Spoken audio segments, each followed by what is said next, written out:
Yoho, selamat datang di channel DOP Anime. Kepada nakama semua, silakan follow IG kami juga untuk mendapatkan info resmi dan terbaru dari kami. Yoho, apa kabar nakama semuanya? Kabar terakhir yang kita miliki mengenai bajak laut Kurohige adalah mereka sedang ingin mengambil sesuatu yang hal tersebut sedang diincar juga oleh para angkatan laut. Aokiji pernah disinggung masuk ke dalam bajak laut Kurohige pada saat arc Dressrosa oleh Barges dan oleh para Gorosei. Namun meski begitu, sampai hari ini masih belum diperlihatkan Aokiji yang bergaul dan pesta bersama dengan anggota bajak laut Kurohige yang lainnya. Kami penasaran dengan tampang Aokiji setelah memasuki bajak laut. Pertempuran antara bajak laut Kurohige melawan bajak laut Kurotopi Jerami merupakan salah satu pertempuran yang ditunggu-tunggu oleh banyak orang. Bahkan, sudah ada teoritis One Piece yang menjabarkan siapa melawan siapa ketika nanti kelompok Kurotopi Jerami bertempur melawan Kurohige. Sang pendekar pedang Kurotopi Jerami, yakni Roronoa Zoro, kemungkinan besar ia akan melawan seorang pendekar pedang yang bernama Shiryu. Sebelum time skip, atau bahkan jauh-jauh hari sebelum Luffy menjadi seorang bajak laut, Shiryu sudah menjadi orang yang hebat. Ia pernah menjabat sebagai wakil komandan penjara Impel Down. Itu merupakan sebuah prestasi yang besar. Ia juga dikenal dengan orang yang sangat haus darah. Ada yang bilang, konflik pertempuran Zoro dan Shiryu adalah untuk memperebutkan gelar pendekar pedang terkuat dunia. Tapi kira-kira adakah hal lain yang bisa dijadikan penunjang konflik di antara mereka berdua? Sehingga inilah hal yang akan kita bicarakan, yaitu mengenai Roronoa Zoro versus Shiryu. Jadi, selamat datang di Mega Teori DOP Anime. Tanpa basa-basi lagi, langsung saja, mari kita mulai. Wano Kuni adalah negara tertutup. Oden Kozuki adalah satu-satunya orang dari negeri Wano Kuni yang mengetahui segala hal di dunia ini. Ia juga mengetahui seberapa penting peran Wano terhadap dunia. Ia mengatakan bahwa Wano Kuni tertutup oleh klan Kozuki. Karena negerinya tertutup, orang-orang Wano Kuni tidak mengetahui segala informasi mengenai dunia luar. Dan begitupun sebaliknya, orang-orang luar tidak tahu menahu mengenai adanya negeri Wano Kuni. Dahulu kala, kakek Oden Kozuki menua dan tidak memiliki keturunan, sehingga klan besar Wano Kuni bertanya-tanya, kira-kira siapa dari mereka yang akan menggantikan posisi shogun waktu itu. Dan kakek Orochi menghalalkan segala cara agar ia bisa menduduki posisi shogun. Hingga pada akhirnya, tinggal sebentar lagi kakek Orochi bisa menduduki posisi shogun.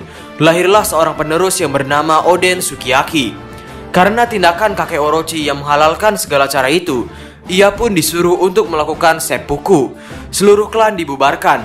Wilayah, istana, semuanya hilang akibat tindakannya tersebut.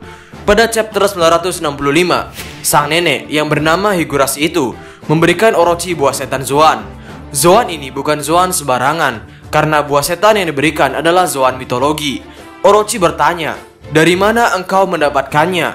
Namun sang nenek hanya menjawab, tidak perlu mempersalahkan latar belakangku. Asal kau tahu, aku ini sudah menahan kesengsaraan saat keluar dari negeri Wano. Lalu baru di beberapa chapter selanjutnya, kita diberitahu bahwa sang nenek tersebut ternyata bernama Kurozumi Higurashi. Dan masih ada pria tua lainnya yang memiliki kemampuan buah setan, yakni Kurozumi Semimaru. Orochi, Semimaru, dan Higurashi memiliki buah setan yang berguna baik untuk bertempur maupun melakukan sebuah pembohongan publik. Rencana yang diinstruksikan oleh sang nenek, yakni Higurashi, merupakan rencana yang benar-benar matang. Keluarnya Kozaburo dari Wano Kuni. Kozuki Sukiyaki, yakni ayah Oden, bisa dibilang merupakan orang yang seangkatan dengan Shimotsuki Ushimaru. Maka Shimotsuki Kozaburo adalah orang yang seangkatan dengan kakek Orochi.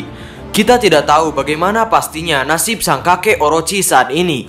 Namun, kita tahu bahwa klan Kurozumi semenjak hari itu diburu oleh banyak orang, dibenci oleh orang-orang Wano. Sehingga, bagaimana jika klan Kurozumi keluar dari negeri Wano demi menyelamatkan diri mereka sendiri? Dan jika memang mereka kabur dari Wano Kuni yang merupakan sebuah tindakan ilegal, apakah mungkin itu alasan kenapa Kozaburo keluar dari negeri Wano, yakni untuk mengejar klan Kurozumi? Kozaburo dikatakan keluar dari negeri Wano Kuni 50 tahun yang lalu, Sehingga Kozaburo yang keluar 50 tahun yang lalu ini sepertinya relevan dengan pernyataan nenek Higurashi pada chapter 965 yang juga merasakan kesengsaraan di dunia luar. Perlu diketahui bahwa Higurashi datang ke Wano Kuni lagi lebih dari 41 tahun yang lalu. Seorang anak yang dilahirkan di luar Wano Kuni. Beberapa orang hebat lahir di New World dan Grand Line. Bahkan di lautan lemah seperti East Blue pun melahirkan orang-orang hebat. Jika memang Zoro merupakan anggota dari keluarga Shimotsuki yang dilahirkan di luar Wano Kuni, apakah mungkin ada salah satu dari klan Kurozumi yang lahir di luar Wano Kuni juga? Jika memang ada, kemungkinan besar orang tersebut akan menjadi orang yang dilawan oleh Zoro di masa depan. Sebuah misi pengejaran oleh klan Shimotsuki yang gagal akan disukseskan oleh generasi penerus yang bernama Roronoa Zoro. Alasan kenapa klan Kurozumi cenderung memiliki kemungkinan yang besar untuk memiliki anak yang lahir di luar Wano Kuni adalah karena klan Kurozumi di mata Wano Kuni sudah tidak diterima keberadaannya. Bisa kita lihat bahwa di Wano Kuni sudah tidak ada daerah yang dibawa kekuasaan klan Kurozumi, sehingga akan lebih aman jika klan Kurozumi membesarkan anak di luar Wano Kuni. Dan apakah mungkin Shiryu adalah anak dari klan Kurozumi yang dilahirkan di luar Wano Kuni? Saat ini Shiryu berumur 44 tahun, sehingga kita masih memiliki kemungkinan untuk kelahirannya yang di luar Wano Kuni. Dan untuk keputusan Shiryu yang memakan buah setan milik Absalom juga membuat kami heran. Untuk apa seorang pendekar pedang seukuran Shiryu memakan buah setan yang bisa menghilangkan diri? Maksud kami, buah setan yang dimakan oleh Shiryu ini tidak membantu Shiryu dalam menciptakan tebasan yang kuat. Bukankah harga diri seorang pendekar pedang ada pada seberapa kuat dan ahlinya dia dalam menggunakan pedang? Perdebatan mengenai buah setan Shiryu. Banyak orang bertanya-tanya, kenapa Shiryu memakan buah setan ini? Karena bukankah meskipun ia menghilang, orang lain tetap bisa mengetahui di mana keberadaannya dengan kemampuan Kenbun Shokuhaki? Ya, mungkin Kenbun Shokuhaki dasar tidak bisa mengetahui keberadaan Shiryu. Tapi, bagaimana dengan Kenbun Shokuhaki milik Fujitora? Apakah ia tetap bisa mengetahui di mana keberadaan Shiryu? Dari adanya kemampuan yang disebut dengan Kenbun Shokuhaki, banyak orang menganggap bahwa Shiryu baru saja memakan buah setan yang tidak berguna. Ya, tapi sepertinya kita terlalu melebih-lebihkan peran Kenbun Shokuhaki di sini. Kita sampai lupa bahwa kemampuan buah setan Bari-Bari Nomi memiliki efek yang disebut dengan pertahanan absolut. Oden Kozuki yang dalam pandangan kami lebih kuat dari Kaido saja tidak mampu untuk menghancurkan pertahanan tersebut. Sehingga dalam benak kami, hal yang sama berlaku juga pada buah setan yang dimakan oleh Shiryu. Kenbun Shokuhaki tidak akan berfungsi pada hal ini. Lalu bagaimana caranya Zoro akan mengalahkan Shiryu? Kami akan menjabarkan seberapa hebatnya Zoro dalam hal intelijen dan meditasi. Zoro merupakan orang yang ahli dalam meditasi. Ia secara teratur berlatih meditasi untuk menenangkan pikirannya dan mengasah kefokusannya dalam ilmu berpedang. Mungkin karena latihan meditasinya yang kuat inilah, Zoro memiliki kemampuan spiritual yang kuat pula. Di toko pedang pada Arc Lockton, Zoro dapat langsung memprediksi bahwa pedang yang ia pegang, yakni Sandai Kitetsu, merupakan pedang yang terkutuk. Ketika melawan Mr. One, Zoro berhasil mengembangkan The Breath of Vaulting, atau pernapasan segalanya. Zoro berhasil mengatur pernapasannya agar ia bisa memotong besi. Dan lagi, dengan Zoro yang membangkitkan teknik tersebut, Zoro mampu merasakan segala sesuatu yang ada di sekitarnya. Pada saat Arc Whiskey Peak, kru topi jerami mendarat di sebuah pulau. Kru topi jerami disambut dengan baik dan berpesta hingga tengah malam. Namun, Roronoa Zoro dari awal sudah memiliki insting yang kuat untuk memiliki perasaan bahwa akan terjadi pengkhianatan di waktu itu. Dan insting Zoro di sini ternyata benar.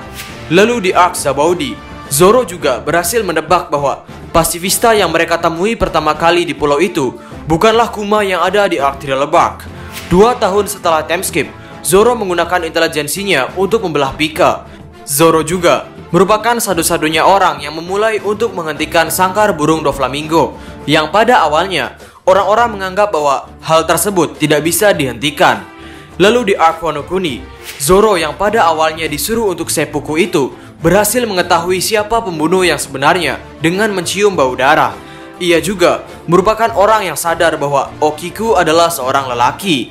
Dari fakta yang kami jabarkan di atas, Zoro memiliki intelijensi dan insting yang bagus. Di balik otaknya yang minus dalam hal memilih arah, Zoro memiliki perasaan yang peka terhadap hal-hal di sekitarnya. Ditambah lagi, dengan kemampuannya yang ditunjukkan mampu mengeluarkan aura spiritual. Sehingga poinnya adalah, latar belakang Zoro yang memiliki intelijensi, pedang terkutuk, insting, serta spiritual yang kuat inilah sepertinya akan menjadi lawan yang pas untuk Shiryu. Jadi, bagaimana menurut nakama semuanya? Berikan komentar kalian atau berikan koreksi kalian semua atas teori kami tersebut di kolom komentar di bawah. Dan mengenai cash One Piece, untuk hari ini terdapat potongan harga sebesar 50.000 dan promo gratis ongkir untuk seluruh Indonesia dari Sabang sampai Merauke. Sehingga bagi nakama yang berminat, nomor WhatsApp dan alamat websitenya akan kami taruh di kolom deskripsi di bawah. Masih banyak desain eksklusif yang dapat nakama lihat pada katalog WhatsApp kami. Jadi, kami di Openime dan terima kasih banyak.